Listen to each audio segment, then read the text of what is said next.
আপনার মিডিয়াটাও কিন্তু আপনার জান্নাতে যাওয়ার কারণ হতে পারে, ঠিক কিনা বলেন? আপনার যে ফেসবুক অ্যাকাউন্ট আছে না, ইউটিউব চ্যানেল আছে, এটা আপনার জান্নাতে যাওয়ার কারণ হতে পারে যদি আপনি এখানে ভালো ভালো বিষয়গুলো শেয়ার করেন।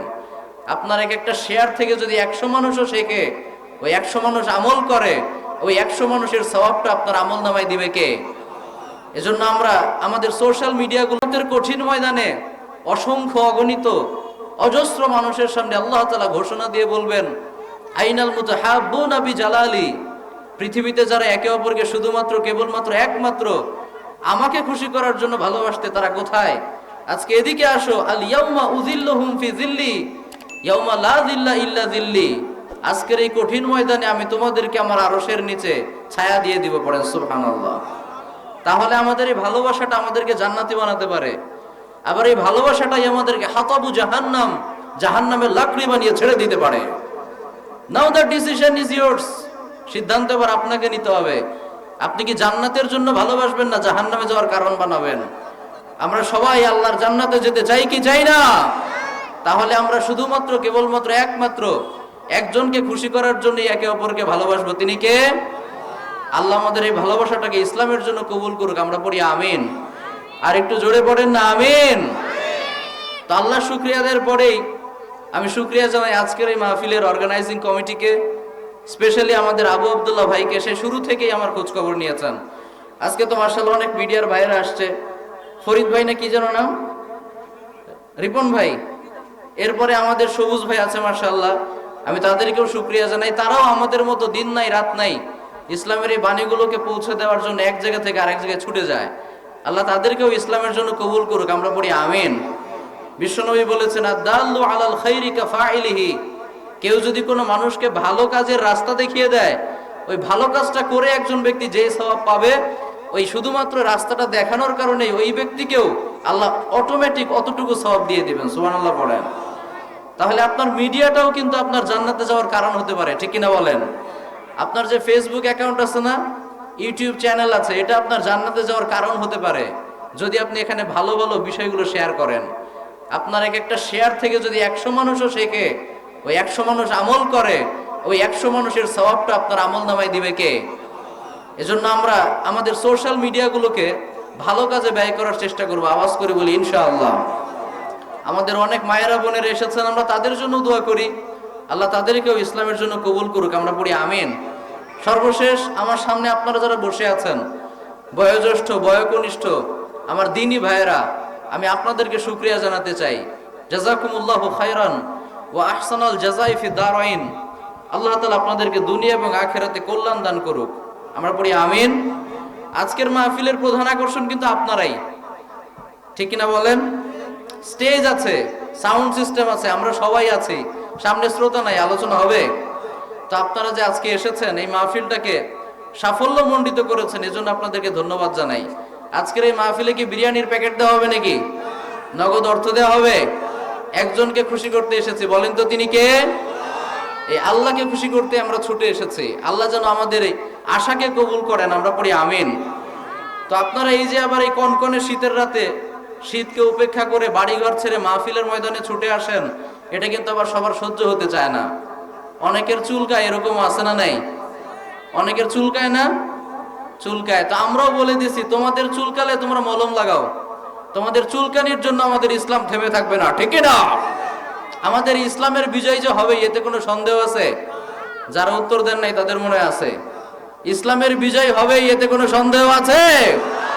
আল্লাহ বলেছেন, ওয়ালা তাহিনু ওয়ালা তাহজানু ওয়া আনতুমুল আ'লাউনা ইন কুনতুম মুমিনিন।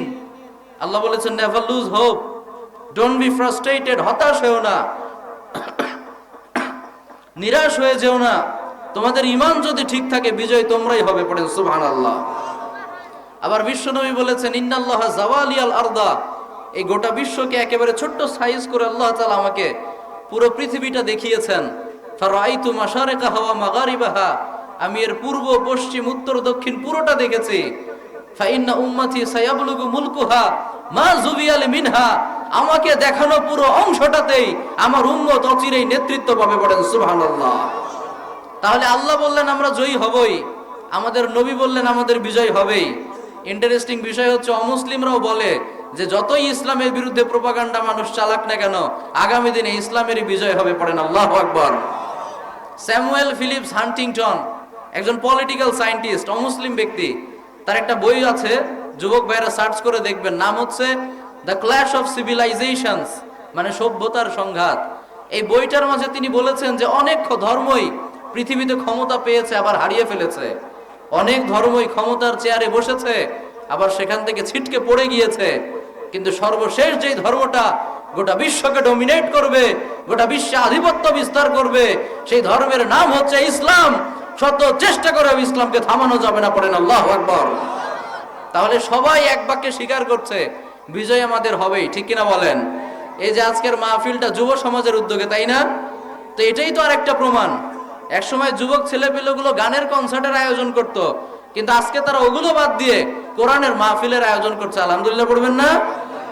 এটাই প্রমাণ করে যে ইসলামের বিজয় হবেই, ইসলামের বিজয়কে থামানো সম্ভব না। এজন্য আমাদেরকে একটু স্যাক্রিফাইস করতে হবে, একটু ত্যাগ স্বীকার করতে হবে, ধৈর্য ধারণ করতে হবে, তাহলে ইনশাল্লাহ বিজয় আমাদেরই হবে, ঠিক কিনা? আল্লাহ আমাদেরকে ইসলামের বিজয় দেখার তৌফিক দান করুক। আমরা পড়ি আমিন। আর একটু জোরে পড়েন না আমিন।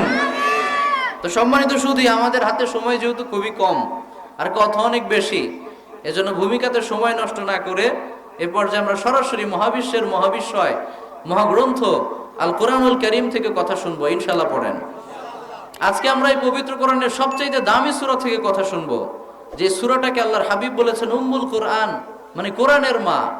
এই পুরো 30 পারা কোরআনে আল্লাহ তাআলা যা যা বলেছেন, এই ছোট্ট সূরার মাঝে আল্লাহ তাআলা সেই পুরো 30 পারা কোরআনের সার নির্যাসকে তিনি সংক্ষেপে উল্লেখ করেছেন। আলহামদুলিল্লাহ পড়েন। এই ছোট্ট সূরাটা আপনি যদি একবার বুঝতে পারেন, তাহলে পুরো কোরআনে কি কি কথা আছে এ সম্পর্কে একেবারে ওভারঅল একটা আইডিয়া আপনি পেয়ে যাবেন। এই সূরাটা আমাদের কম বেশি সবার মুখস্থ আছে, কিন্তু এই ছোট্ট সূরাতে আল্লাহ আমাদেরকে কি কি শিখিয়েছেন, কি কি ইনস্ট্রাকশন দিয়েছেন, কি কি গাইডলাইন দিয়েছেন, আমরা কিন্তু অনেকেই জানি না। আমাদের এটা জানার দরকার আছে না নাই বলেন? সেই সূরাটার নাম হচ্ছে সূরাতুল ফাতিহা। সবার মুখস্থ আছে না? কিন্তু এই সূরাতে আল্লাহ কি বলেছেন আমরা কে কে জানি? একটু হাত তুলি তো দেখি। মাশাআল্লাহ, আলহামদুলিল্লাহ, অনেকেই আছে। আলহামদুলিল্লাহ পড়ি সবাই। অনেকেই এখনো জানি না। আচ্ছা বলেন তো, যারা জানি না, জানার দরকার আছে না নাই? কারণ এই কোরআনটাকে শুধু তেলাওয়াত করার জন্য আল্লাহ নাজিল করেছেন? এই কোরআনটা আল্লাহ নাজিল করেছেন লিয়াদাব্বারু, গবেষণা করার জন্য, রিসার্চ করার জন্য। শুধুমাত্র তেলাওয়াত করে চুমু খাওয়ার জন্য আল্লাহ এই কোরআনকে নাজিল করে নাই, ঠিক কি না? আপনার রোগ হয়েছে, আপনি ডাক্তারের কাছে গিয়েছেন, ডাক্তার আপনাকে প্রেসক্রিপশন লিখে দিয়েছে। আপনি যদি এখন এই প্রেসক্রিপশনটা সারাদিন সকাল সন্ধ্যা একবার করে রিডিং করেন, আপনার রোগ তো ভালো হবে নাকি? ভালো হবে না? তাবিজ বানিয়ে ঝুলিয়ে রাখলে তো ভালো হয়ে যাবে। কি করতে হবে? ফার্মেসিতে যেতে হবে, ঔষধ কিনতে হবে, ওটা খেতে হবে, তাহলে আশা করা যায় আল্লাহ চায় তো ভালো হবে, ঠিক কিনা? তেমনি কোরআনটাকে আল্লাহ শুধু তেলাওয়াতের জন্য নাজিল করে নাই। এটা ঠিক যে না বুঝে কোরআন তেলাওয়াত করলেও সওয়াব আছে, প্রত্যেকটা অক্ষরের বিনিময়ে 10টা করে সওয়াব আছে। কিন্তু এই কোরআন নাজিলের মূল উদ্দেশ্য শুধু তেলাওয়াত করা না। এই কোরআন নাজিলের মূল উদ্দেশ্য হচ্ছে এটা রিসার্চ করা, গবেষণা করা, এটা দিয়ে সমাজটাকে সুন্দর বানানো, ঠিক কিনা? আচ্ছা বলেন তো, আমরা যদি আমাদের সমাজকে ভালো করতে চাই, এই কোরআনটা জানার এবং মানার দরকার আছে না নাই?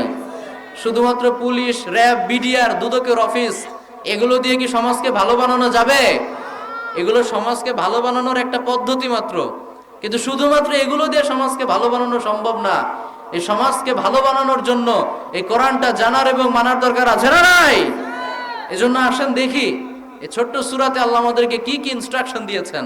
হয়তোবা আপনারা ইতিপূর্বেও এখান থেকে আলোচনা শুনেছেন, বাট আমি আপনাদেরকে এতটুকু ইনশিওর করতে পারি, ইনশাআল্লাহ মনোযোগ দিয়ে যদি আপনারা আলোচনাটা শ্রবণ করেন, কিছু না কিছু নতুন কিছু আমরা শিখবই ইনশাআল্লাহ।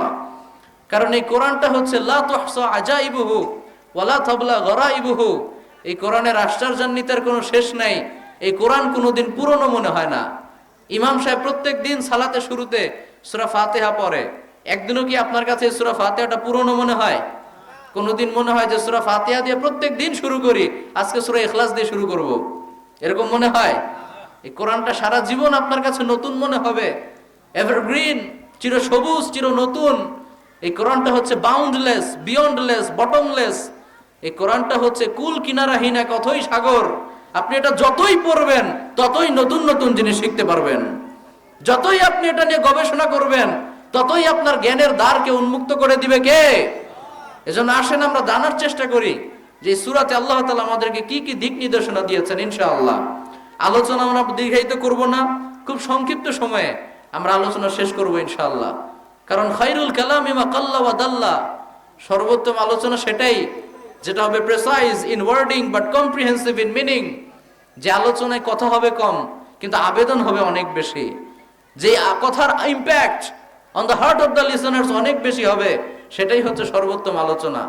আবার আমার আপনার নবী দীর্ঘ আলোচনাকে কিয়ামতের আলামত বলেছেন। কিসের আলামত? কথা মনে হয় বুঝেন না। কিসের আলামত? শেষের ভাইয়েরা, কিসের আলামত?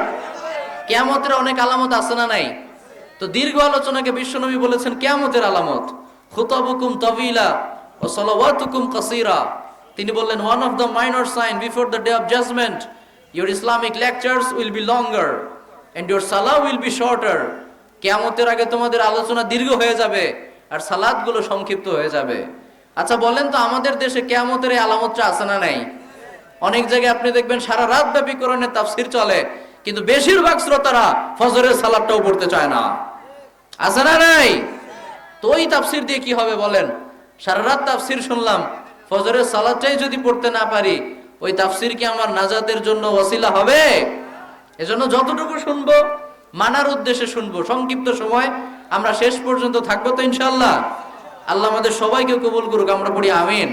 আসেন আলোচনা শুরুর পূর্বে আমরা আল্লাহর নামে 3টা তাকবীর দেই। লিল্লাহি তাকবীর, লিল্লাহি তাকবীর, লিল্লাহি তাকবীর। আল্লাহ তুমি কবুল করো, পড়ি আমিন। তো এই সূরার শুরুতেই আল্লাহ তাআলা আমাদেরকে বলেছেন আলহামদুলিল্লাহি রাব্বিল আলামিন, মানে সমস্ত প্রশংসা, যাবতীয় গুণগান, মহিয়ান গরিয়ান কৃপানিধান আল্লাহ রাব্বুল আলামিনের জন্য। বলেন তো সমস্ত প্রশংসা কার জন্য? এই প্রথম আয়াতে আমাদের জন্য যে শিক্ষাটা রয়েছে সেটা হচ্ছে আমরা যেন সুখে দুঃখে সর্বাবস্থায় আল্লাহ তাআলার প্রশংসা করি।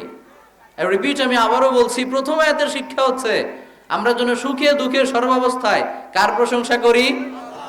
আর কেনই বা করব না বলেন? ওয়া আসবাগা আলাইকুম নিআমাহু যাহিরাতাও ওয়া বাতিনা, প্রকাশ্য অপ্রকাশ্য, দেখা যায় দেখা যায় না, এমন অসংখ্য নিয়ামত দিয়ে আমাদের জীবনটাকে ভরিয়ে দিয়েছেন কে?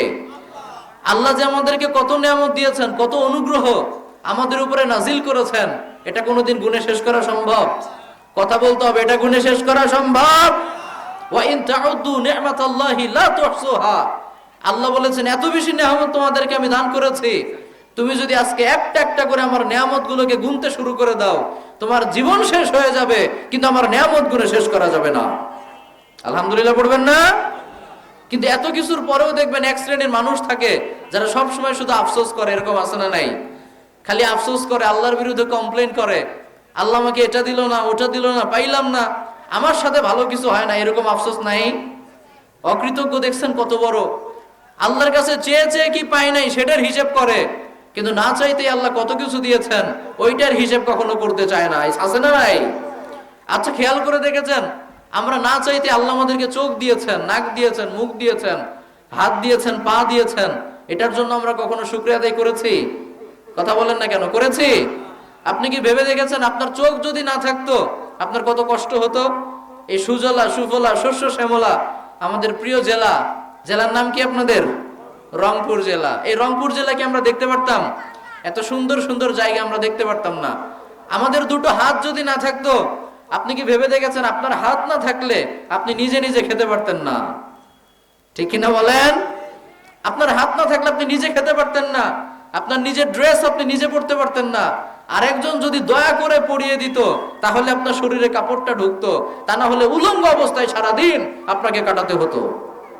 আপনার হাত যদি না থাকতো, আপনি প্রস্রাব পায়খানা শেষে আপনি নিজের লজ্জাস্থান নিজে পরিষ্কার করতে পারতেন না। আরেকজন যদি দয়া করে পরিষ্কার করে দিত তাহলে হতো, তা না হলে ওই রকম নোংরা অবস্থাতেই সারাটা দিন আপনাকে কাটিয়ে দিতে হতো। তো আল্লাহ যে আমাদেরকে দুটো হাত দিয়েছেন, এই শুকরিয়া আদায় করে তো শেষ করা যাবে না। আল্লাহ যে আমাদেরকে দুটো পা দিয়েছেন, এই নিয়ামত শেষ করে তো গুণেই তো শেষ করা যাবে না। আমরা সব সময় আল্লাহর কাছে অভিযোগ করতে থাকি কেন প্রিয় ভাইয়েরা? আমরা কেন শুকরিয়া আদায় করতে চাই না? শুকরিয়া আদায়ের দরকার আছে না নাই? আল্লাহ রাসূল সাল্লাল্লাহু আলাইহি সাল্লাম বলেছেন লা তানজুরু ইলা মান হুয়া ফাওকাকুম। সাউন্ডটা যে কোনো একটা পজিশনে রাখো, যে কোনো একটা পজিশনে রাখো, চেঞ্জ হচ্ছে সাউন্ডের ইয়াটা বারবার। আল্লাহ রাসূল সাল্লাল্লাহু আলাইহি সাল্লাম বলেছেন, লা তানজুরু ইলা মান হুয়া ফাওকাকুম, তোমাদের চাইতে যারা উঁচু পজিশনে আছে তাদের দিকে তাকিও না। বালিনজুরু ইলা মান হুয়া আসফালা মিনকুম, বরং তোমাদের চাইতে যারা নিচু তাদের দিকে তাকাও।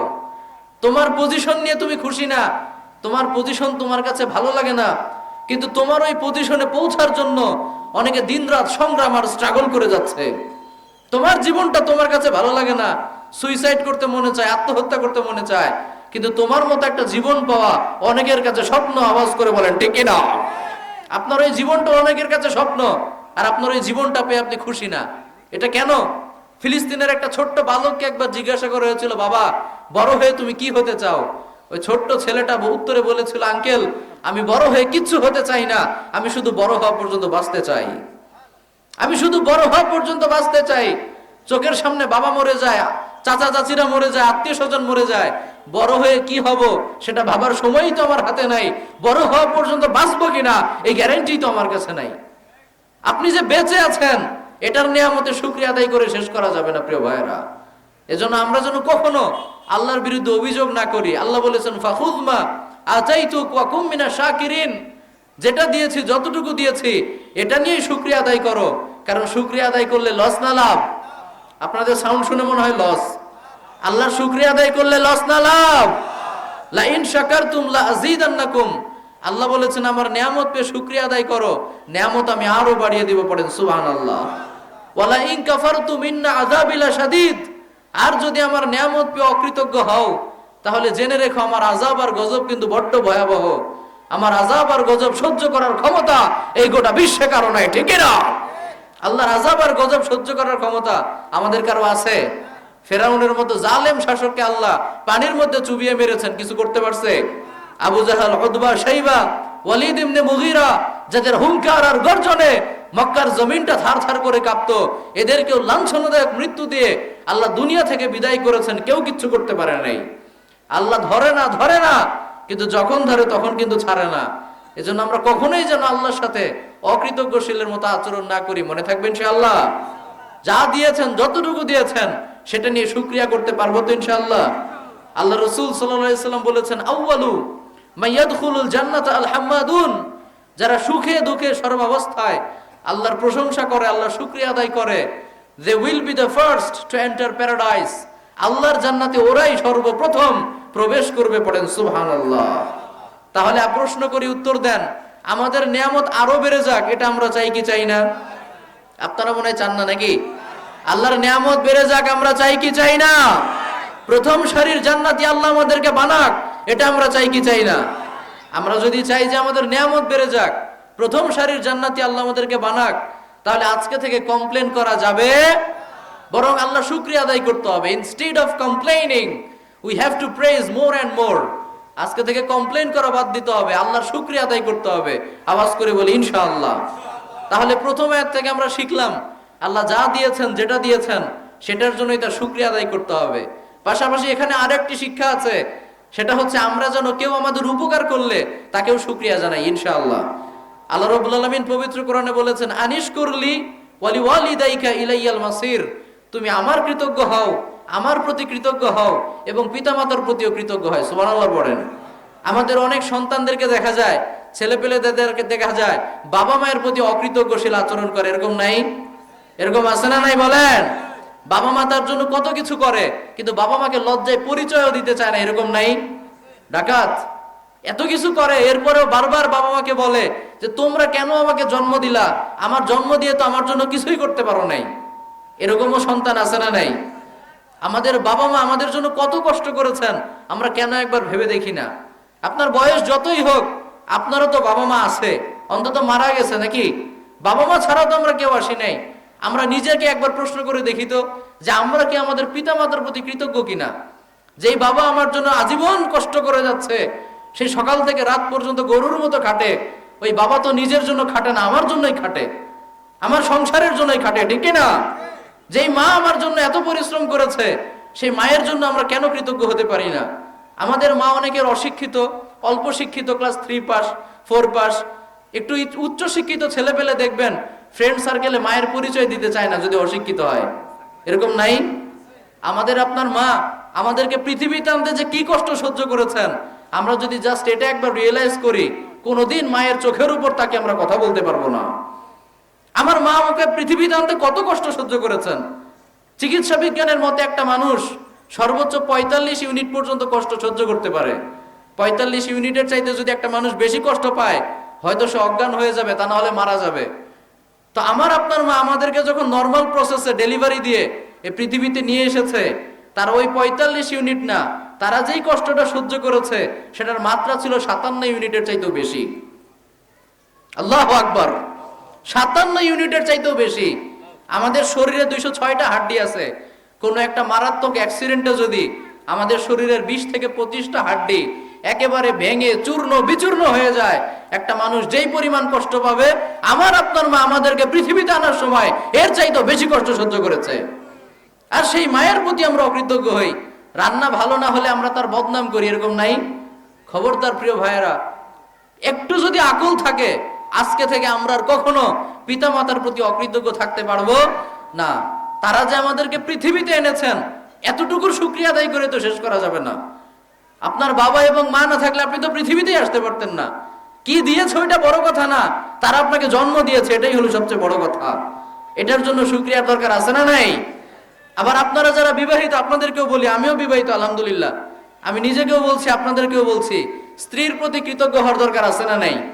অনেক স্বামীকে দেখা যায় বাইরে গেলে অনেক ভালো ভালো কথা বলে, মিষ্টি মিষ্টি কথা বলে, কিন্তু স্ত্রীর সাথে ভালো ব্যবহার করতে চায় না, এরকম নাই? অথচ আল্লাহ রসুল বলেছেন, খাইরুকুম খাইরুকুম লি আহলি ওয়া আনা খাইরুকুম লি আহলি, তোমাদের মাঝে শ্রেষ্ঠ ব্যক্তি সেই যে তার স্ত্রীর কাছে ভালো। ভালো কে? যে তার স্ত্রীর কাছে ভালো। আর আল্লাহ রসুল বললেন, আমি আমার স্ত্রীর কাছে ভালো। সুবহানাল্লাহ পড়েন। কি কনফিডেন্স দেখেন, ডাইরেক্ট বলতেছেন যে আমি নবী আমার স্ত্রীর কাছে ভালো। এজন্য স্ত্রীর কাছে ভালো হতে হবে, স্ত্রীর প্রতি কৃতজ্ঞ হতে হবে, স্ত্রীর প্রতি অকৃতজ্ঞ হওয়া যাবে না। অনেক সময় দেখা যায় রান্না ভালো না হলে আমরা বদনাম করে ফেলি। এত কষ্ট করে তারা রান্না করে, লবণ একটু বেশি হলেই আমরা বদনাম করি, এরকম নাই? একটু ঝাল বেশি হলেই আমরা খাবার ছুঁড়ে মারি, এরকম নাই? কেন আমরা এগুলো করি? আপনি কি কখনো ভেবে দেখেছেন আপনার স্ত্রী আপনার জন্য কত কিছু স্যাক্রিফাইস করেছে? সে ডেইলি 3 বার রান্না করে আপনার জন্য বাবুর্চির কাজ করে দেয়, সে ঘর বাড়ি ঝাড়ু দিয়ে আপনার ঝাড়ুদারের কাজ করে দেয়, সে আপনার কাপড় চোপড় ধুয়ে দিয়ে ধোপার কাজ করে দেয়, সে আপনার সন্তানদেরকে মানুষ করে একজন নার্সের দায়িত্ব পালন করে। আপনি যখন অসুস্থ হয়ে যান আপনার সেবা যত্ন করে, আপনি হতাশ হয়ে গেলে আপনাকে উৎসাহ যোগায়, ঠিক কি না? তো এত কিছুর বিনিময়ে আমরা কি দেই বলেন? ওই তো 3 বেলা একটু খেতে দেই, একটু শাড়ি কাপড় দেই, আর কি দেই? একটা মেয়ে কখনোই শুধুমাত্র এই ভাত কাপড়ের জন্য বিয়ে করে না, তার ভালোবাসার দরকার আছে না নাই? এজন্য আমরা কখনোই যেন এটা মনে না করি যে ও আমার জন্য কাজ করে, আমি ওকে টাকা পয়সা দেই, কিছু খাবার দেই, আমিও তোরে খাওয়াই পড়াই, ব্যাস আমার দায়িত্ব শেষ হয়ে গেল। না, এটাই শুধু আপনার দায়িত্ব না। আল্লাহ বলেছেন, ওয়াশিরুহুন্না বিল মারুফ, স্ত্রীর সাথে ভালো আচরণ করো, আদেশটা কার? এজন্য আমরা যারা স্বামী, আমরা যারা বিবাহিত, আর এখানে যারা অবিবাহিত ভাইয়েরা আছেন, আমি সবাইকে বলছি, ইনশাআল্লাহ স্ত্রীর খাবারের কখনো দোষ ধরা যাবে না। অনেক ভালো কিছুর মাঝে একটা ভুল করে ফেলতে পারে, রাগ করা যাবে না। যেহেতু সে বাবা মা ছেড়ে, পরিবার ছেড়ে আপনার কাছে এসেছে, তাকে ওই পরিবারের কখনো ঘাটতি বুঝতে দেওয়া যাবে না। প্রথম আয়াত থেকে তাহলে আমরা শিখলাম, আলহামদুলিল্লাহি রাব্বিল আলামিন, আল্লাহ আমাদেরকে যেই নিয়ামত দিয়েছেন সেই নিয়ামতের জন্য আমরা আল্লাহর প্রতি কৃতজ্ঞ হব। আর কোনো মানুষ যদি আমাদের কোনো উপকার করে, তার প্রতিও কৃতজ্ঞ হওয়ার দরকার আছে না নাই? তাহলে প্রথম আয়াত থেকে আমরা এটা শিখলাম। এবার আল্লাহ রাব্বুল আলামিন দেখেন চমৎকার ভাবে তার নিজের পরিচয় দিয়েছেন। কি দিয়েছেন? কথা কয় না, কি দিয়েছেন? আপনি যে আল্লাহর প্রশংসা করবেন, আল্লাহর পরিচয় জানার দরকার আছে না নাই? নাকি এটা ওই নির্বাচনের আন্দোলনের মতো, হ্যাঁ আমার নেতার